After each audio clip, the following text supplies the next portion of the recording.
بسم اللہ الرحمن الرحیم۔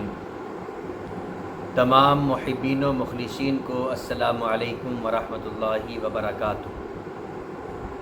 معزز ناظرین و سامعین، حضرت زید بن ارقم رضی اللہ تعالی عنہ سے روایت ہے، فرماتے ہیں کہ ایک مرتبہ صحابہ اکرام رضوان اللہ تعالی علیہم اجمعین نے حضور رحمت دو عالم صلی اللہ علیہ وآلہ وسلم سے سوال کیا کہ یا رسول اللہ صلی اللہ علیہ وسلم، یہ قربانیاں کیا ہیں؟ تو حضور علیہ السلام نے ارشاد فرمایا کہ یہ تمہارے باپ ابراہیم علیہ السلام کی سنت ہے۔ پھر صحابہ اکرام نے دوسرا سوال کیا کہ یا رسول اللہ صلی اللہ علیہ وسلم، ہمارے لیے اس میں اجر کیا ہے؟ تو حضور علیہ السلام نے ارشاد فرمایا کہ جانور کے ہر بال کے بدلے ایک نیکی ہے۔ صحابہ اکرام نے پھر سوال کیا کہ یا رسول اللہ صلی اللہ علیہ وسلم، اون کا کیا حکم ہے؟ تو حضور علیہ السلام نے ارشاد فرمایا کہ اون کے ہر بال کے بدلے میں بھی ایک نیکی ہے۔ میرے دوستو، قربانی کی حقیقت کیا ہے؟ قربانی کی اصل اور اس کی بنیاد کیا ہے؟ اس کی حکمت اور اس کا فلسفہ کیا ہے؟ تو یاد رکھیں کہ قربانی کی اصل اور اس کی بنیاد تو یہی ہے کہ در حقیقت یہ بارگاہ خداوندی میں انسانی جان کا نذرانہ پیش کیا گیا تھا ابراہیم علیہ السلام کی طرف سے۔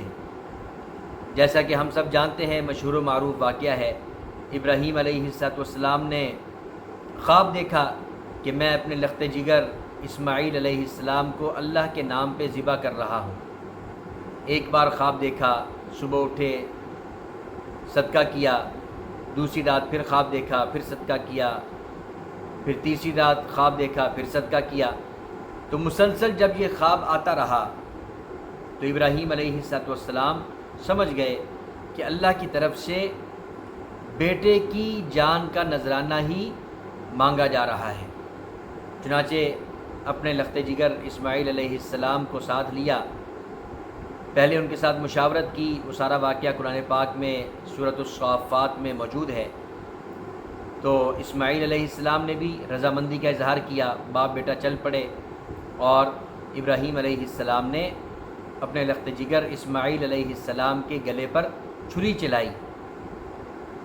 اب یہ بھی ہم جانتے ہیں کہ اللہ جل شانہ نے ابراہیم علیہ السلام کی اس ادا کو پسند کر لیا، قبول کر لیا، اور ان کے لخت جگر اسماعیل علیہ السلام کے بدلے میں جنت سے مینڈھا بھیج دیا کہ جبریل امین علیہ السلام نے چھری کے نیچے سے اسماعیل علیہ السلام کو نکال کر اس مینڈے کو لٹایا اور اس کے گلے پر چھری چل گئی۔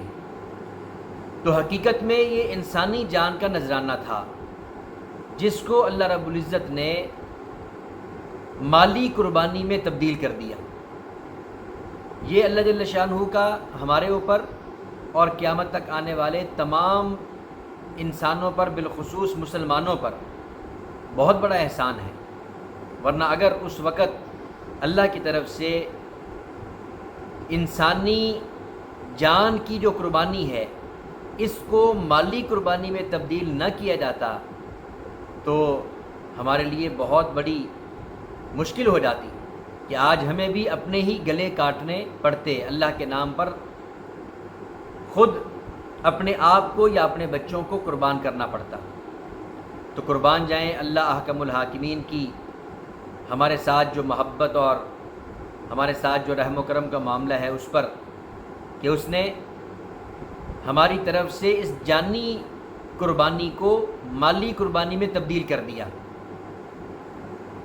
اب اگلی بات یہ ہے کہ مالی قربانی میں جب اللہ جل شانہ نے تبدیل کیا اس جانی قربانی کو، تو یہ تبدیل کرنا صدقہ خیرات کی شکل میں بھی ہو سکتا تھا کہ اللہ رب العزت یہ فرما دیتے کہ ٹھیک ہے، میں نے تمہاری جانی قربانی کو تمہاری مالی قربانی کے ساتھ تبدیل کر دیا، لہذا اب تم اتنی مقدار میں مال صدقہ کر دو، خیرات کر دو، غریبوں میں بانٹ دو، مسکینوں میں بانٹ دو۔ تو صدقے کی صورت میں بھی یہ مالی قربانی ہو سکتی تھی، لیکن اللہ رب العزت نے اس مالی قربانی کو صدقے کی صورت میں نہیں رکھا، بلکہ جانور کو ذبح کرنے کی شکل میں اس کو لازم قرار دیا۔ مالی قربانی ہے، لیکن جانور کی گردن کاٹ کر، جانور کو ذبح کر کے، جانور کا خون بہا کر اس عبادت کو سر انجام دیا جاتا ہے۔ اس میں حکمت کیا ہے؟ اس میں حکمت یہ ہے کہ انسان جب جانور کو ذبح کرے گا، جانور کے گلے پر چھری چلائے گا، اس کا خون بہائے گا، تو یہ منظر دیکھ کر اسے اس بات کا استحضار ہوگا، یہ بات یاد آئے گی کہ اگر اللہ جل شانہ اپنا فضل نہ فرماتے، اپنا رحم و کرم ہمارے ساتھ نہ کرتے، تو آج اس جانور کی جگہ پر مجھے ذبح ہونا پڑتا۔ تو اللہ جل شانہ نے بہت بڑا احسان کیا کہ میری جانی قربانی کو مالی قربانی میں تبدیل کر دیا۔ تو مالی قربانی عام صدقہ خیرات کی صورت میں نہیں رکھی گئی، بلکہ جانور کو ذبح کرنے کی شکل میں رکھی گئی، تاکہ اللہ رب العزت کا یہ احسان ہر وقت بندے کو یاد رہے۔ تو میرے دوستو، اصل چیز جو ہے، جو اصل بنیاد ہے قربانی کی، جیسا کہ شروع میں عرض کیا کہ وہ انسانی جان کی قربانی ہی تھی، اللہ رب العزت نے اس کو مالی قربانی میں تبدیل کر دیا اور ہمارے لیے آسانی پیدا کر دی۔ اب اس سے یہ بات بھی واضح ہو گئی کہ جو لوگ عام طور پہ قربانی کے دنوں میں، یہ بات بہت سوشل میڈیا پہ بھی اور ویسے بھی لوگ پوچھتے ہیں، مسئلہ پوچھنے والے آ جاتے ہیں کہ کیا ہم قربانی کے جانور کو ذبح کرنے کی بجائے قربانی کے جانور کی جو قیمت ہے وہ غریبوں میں بانٹ دیں، اپنے غریب رشتہ داروں میں دے دیں، صدقہ خیرات کر دیں، غرباء اور مساکین کی ضروریات کو پورا کر دیں۔ تو میرے بھائی، ایسا کرنا وہ ایک الگ عبادت ہے۔ اللہ رب العزت نے جانی قربانی کو مالی قربانی میں تبدیل کیا ہے، لیکن صدقہ خیرات کی صورت میں نہیں، بلکہ جانور کی گردن پر چھری چلا کر، جانور کو ذبح کر کے، اس کا خون بہا کر یہ قربانی اللہ کے نام پر پیش کی جاتی ہے، تاکہ بندے کو اللہ جل شانہ کا احسان یاد رہے۔ تو غریبوں پر صدقہ خیرات کرنا وہ مستقل ایک الگ عبادت ہے۔ اللہ رب العزت نے اس عبادت کو زکوٰۃ اور صدقہ فطر وغیرہ کی صورت میں لازم قرار دیا۔ اور اسی طرح نفلی صدقات و خیرات جو ہیں، ان کا دروازہ تو سارا سال ہی کھلا رہتا ہے۔ زکوٰۃ تو سال میں ایک بار ہے، صدقہ فطر بھی سال میں ایک بار ہوتا ہے، لیکن جو نفلی صدقات ہیں ان کا دروازہ پورا سال کھلا ہے۔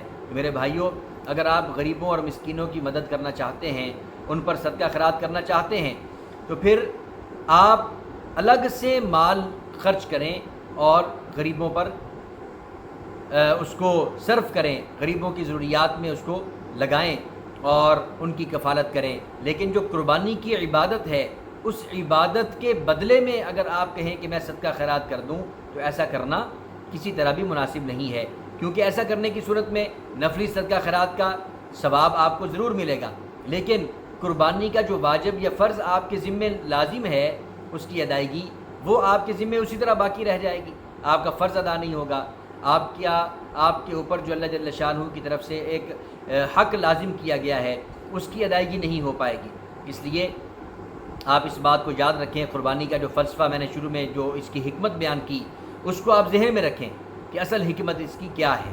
اس کو پیش نظر رکھتے ہوئے یہ بات سمجھنا بہت آسان ہے کہ قربانی کے جانور کی قیمت صدقہ خیرات نہیں کی جائے گی، بلکہ جانور ہی ذبح کیا جائے گا، تو پھر ہی جا کر یہ عبادت قبول ہوگی اور اس عبادت کا جو ہے وہ یہ فریضہ سر انجام دیا جا سکے گا۔ اللہ رب العزت کی جو اصل منشا ہے اور اس کی جو اصل رضا ہے، وہ تب ہی حاصل ہوگی جب ہم اس کے حکم کے مطابق جانور ذبح کریں گے۔ اللہ جل شانہ ہمیں یہ بات سمجھنے کی اور اس پر عمل کی توفیق عطا فرمائے۔